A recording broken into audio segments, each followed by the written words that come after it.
अभी आपने देखा होगा कि संसद में राष्ट्रपति का अभिभाषण हुआ। तो राष्ट्रपति का अभिभाषण क्या होता है, चलिए इस विषय पर चर्चा करते हैं। राष्ट्रपति का अभिभाषण क्या होता है उससे पहले आप ये समझ लीजिए, राष्ट्रपति अगर पार्लियामेंट में स्पीच दे रहे हैं तो क्या राष्ट्रपति पार्लियामेंट के सदस्य होते हैं क्या, मतलब वो संसद के सदस्य होते हैं कि नहीं, तो इसको पहले आप समझिए। तो याद रखिएगा, राष्ट्रपति पार्लियामेंट के मेंबर नहीं होते, मतलब संसद के सदस्य नहीं होते, वो सांसद नहीं होते। क्या है इसका मतलब, मैं आपको समझाता हूँ। देखिए, तो अगर राष्ट्रपति संसद के सदस्य नहीं होते तो फिर वो संसद में क्या कर रहे हैं, मैं अभी आपको बताता हूँ। पार्लियामेंट या संसद जो होता है, आपको पता होना चाहिए कि ये कॉन्स्टिट्यूशन के आर्टिकल नंबर 79 में इसकी चर्चा की गई है ना। पार्लियामेंट की चर्चा किस में की गई, आर्टिकल नंबर 79 में की गई। अब सवाल ये बनता है, क्या राष्ट्रपति पार्लियामेंट के सदस्य होते हैं, तो आप बताना नहीं होते। राष्ट्रपति पार्लियामेंट के सदस्य नहीं होते, लेकिन राष्ट्रपति पार्लियामेंट के पार्ट होते। समझ पा रहे बात, मतलब राष्ट्रपति इसके भाग होते। मैं अभी आपको स्पष्ट करता हूँ। पार्लियामेंट जो होता है इसको हम लोग 3 पार्ट में बांटते हैं। एक को कहते हैं हम लोग राज्यसभा, अपर हाउस जो होता है, एक को हम लोग कहते हैं लोकसभा, लोअर हाउस, और एक को हम लोग कहते हैं, एक होते हैं कौन, प्रेसिडेंट।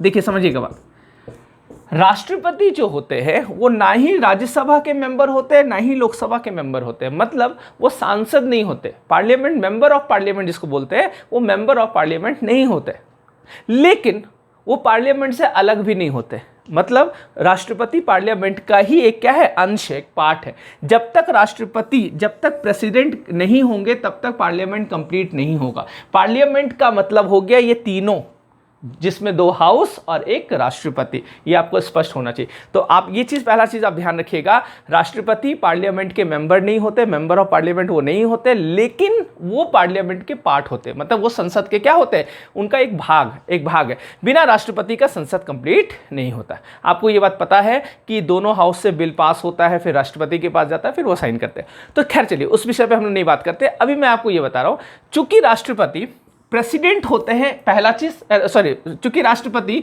पार्लियामेंट के पार्ट होते हैं, ये पहला चीज। और दूसरा चीज कि राष्ट्रपति जो होते हैं वो कार्यपालिका के हेड होते हैं, मतलब एग्जीक्यूटिव के क्या होते हैं, हेड होते हैं।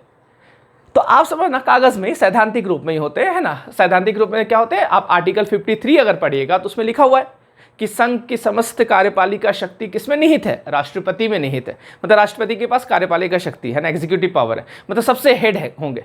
और आपको पता है कि ये हेड ऑफ द कॉन्स्टिट्यूशन में भी इनका नंबर, रैंक क्या है, 1 नंबर पे होते हैं। सबसे प्रमुख, सबसे बड़ा पोस्ट कौन सा है, तो राष्ट्रपति का है।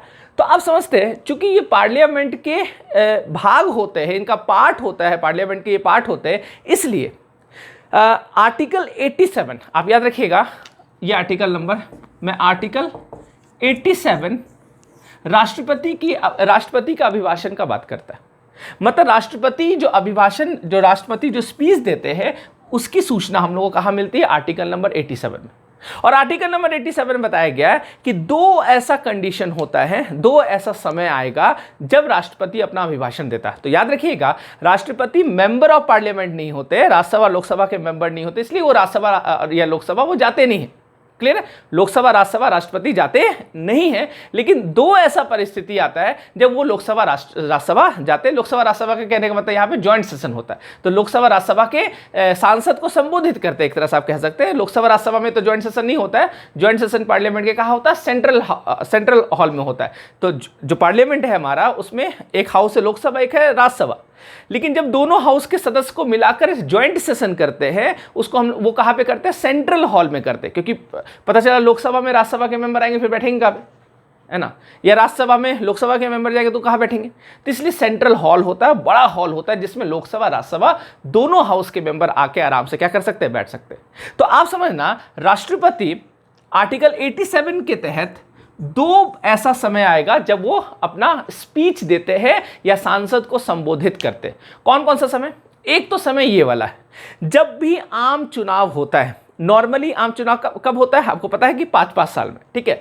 तो जब 5-5 साल में आम चुनाव होता है और आम चुनाव के रिजल्ट आने के बाद जब जनरल इलेक्शन का रिजल्ट आ जाता है और रिजल्ट के बाद जो पहला सत्र होता है, फर्स्ट सेशन होता है, तो पहला सेशन में पहला दिन राष्ट्रपति क्या करते हैं, उसको संबोधित करते हैं। तो याद रखना, सत्र शुरुआत होने का कि पहला दिन राष्ट्रपति संबोधित करते हैं और राष्ट्रपति अपना भाषण देते हैं, उसी को बोला जाता है राष्ट्रपति का अभिभाषण, ठीक है। अच्छा, यहां पे राष्ट्रपति जो स्पीच देते हैं, भाषण देते हैं, वो अपनी मर्जी से नहीं देते। ऐसा नहीं कि हम सोच के आए ये चीज बोलेंगे या फिर हमको जो मन होगा वो बोलेंगे, मोटिवेट करेंगे, ऐसा नहीं। राष्ट्रपति का अभिभाषण जो होता है वो दरअसल मंत्रिपरिषद ही तैयार करता है, मतलब सरकार तैयार करता है। तो उसमें जो राष्ट्रपति बोल रहे हैं, जो भी राष्ट्रपति बोलेंगे वो दरअसल राष्ट्रपति नहीं बोल रहे हैं, वो बोल कौन रहा है, सरकार बोल रहा है। आप ऐसे समझ सकते हैं, क्लियर है ना। एक तो मौका मैंने आपको बताया कि जितना बार जब आम चुनाव होगा तो आम चुनाव का जो पहला सेशन होगा उसका पहला दिन में राष्ट्रपति क्या करते हैं, अभिभाषण देते हैं, क्लियर।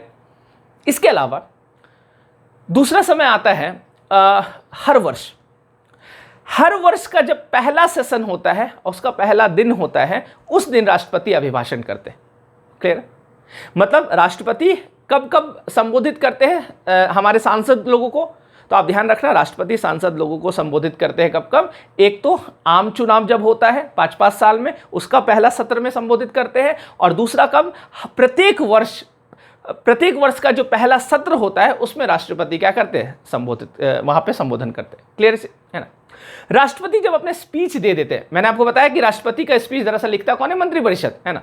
मतलब वही बताते कि क्या आपको बोला उसमें। अच्छा, राष्ट्रपति का स्पीच में क्या होता है, राष्ट्रपति के स्पीच में मोटिवेशन ये सब नहीं होता। राष्ट्रपति के स्पीच में होता है कि सरकार का जो पिछला योजना जो पॉलिसी था उसके बारे में थोड़ा चर्चा होता है, और मुख्यतः भावी पॉलिसी, मतलब भविष्य में आने वाला जो सरकार का क्या रणनीति होगा, सरकार क्या योजना बनाएगा, उस विषय पर चर्चा होता है। मतलब सरकार का नीति और योजना के बारे में राष्ट्रपति वहां पे चर्चा करता है। तो ये चीज यहां पे आपको देखने को मिलता है, भविष्य के लिए राष्ट्रपति बताता है कि ये चीज होने वाला है, क्लियर है। तो ये होता है राष्ट्रपति का अभिभाषण। तो आप ये ध्यान रखिएगा, राष्ट्रपति का अभिभाषण क्या होता है, आर्टिकल नंबर 87 में इसकी चर्चा की गई। अब देखिए, राष्ट्रपति का जो अभिभाषण होता है वो मैंने बताया कि ना ही लोकसभा में ना ही राज्यसभा, कहां पे, सेंट्रल हॉल में होगा। वहां पे क्या होता है, ज्वाइंट सेशन होगा, है ना। तो ज्वाइंट सेशन यहां पे बुलाकर, है ना, ज्वाइंट सेशन बुलाकर राष्ट्रपति का अभिभाषण कराया जाता है, क्लियर है ना।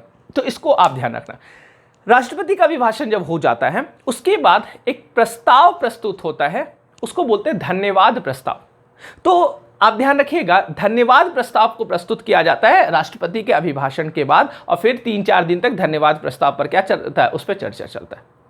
तो ये छोटा सा पार्ट था राष्ट्रपति का अभिभाषण। मुझे लगता है आपको ये समझ में आ गया होगा। फिर भी कोई डाउट हो तो आप क्वेश्चन करना कमेंट सेक्शन में। आज के लिए इतना ही, थैंक यू सो मच।